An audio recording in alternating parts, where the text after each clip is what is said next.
So I do believe world peace is probable. Actually, I think we're getting there. Of course, we've had some setbacks, and I guess I'll talk like a brain surgeon that I talked to one time. He said, "Well, because I just set it up. Because I just try to put the pieces together, or and he goes, but it's God who heals, and the person.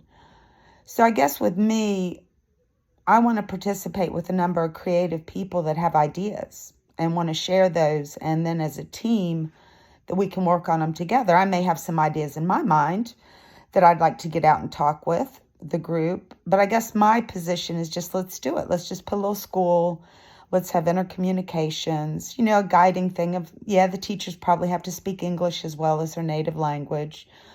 There's some guidelines for curriculum, but I also want to include the creativity of the teacher with the students that they're working with, because that's a different thing every day.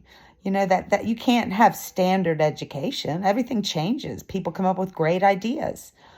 So I do believe in personal growth of learning, sharing. I mean, some teachers have different backgrounds in different areas that they can share with the children. And that's one way I think that we're really stunting the growth of the children in the United States, is that these teachers have gifts and nobody asked them what they are. What can you share with these kids? Certain hobbies or passions or love of music, different songs. The personable. I think children like it when a teacher is personable and a person that they can love and respect in the classroom, and want to work hard for, with subjects that the children enjoy. Because I do think that the education really happens when the child's playing. That's when most, really genius people start playing with something that interests them, and then they accomplish something quite great. So I guess my hopes and dreams are that in the future, people can create themselves into a position that they enjoy, and they're doing a job that they like, that society needs.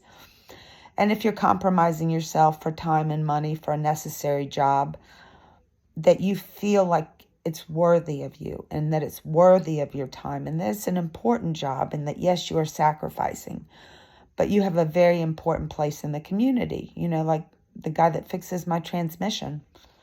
I don't think he got noticed so well in some of the subjects in school, but goodness gracious, we really do love our trash men, and they might enjoy that. My brother did when he was a kid. He's like, I want to be a trash man, because he got to ride on the back of the trucks. So I think we need to show a commitment to the kids that their lives are going to be valuable. We do. And no matter what they do in life, what job, and that the families and relationships in their lives are going to be important. And we owe them some social conditioning, psychology to get them there. That, we do have problems in families, and I think it's the public school education responsibility to also be aware of their mental health. It's not just physical health. You test their eyesight and their hearing, but what about how their brain's doing? Do they have too much stress? Are they being abused? What is the behavioral problem coming from? And not a judgment of, well, that's a difficult, bad. No, you don't know that kid at all. Find out what's going on with them if they're having problems. And then as adults, we can fix it. We can definitely set up a better situation for that child. And so just starting locally with getting to know my neighbors here in Petersburg.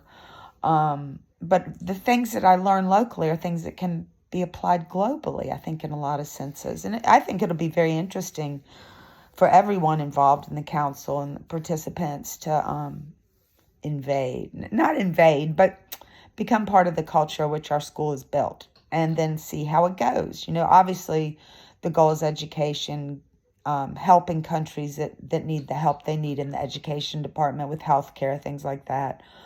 Getting these kids out and about all over the world doing educational things, to see different parts of the world, and then hopefully them coming back and bringing that education with them to their countries, forming friendships around the world. And because when you go to a college, you're like, that's your alma mater. Well, world preschool is their high school alma mater, so they're like Diogenes would say, we're a world citizen, and a responsibility to the global aspect of life.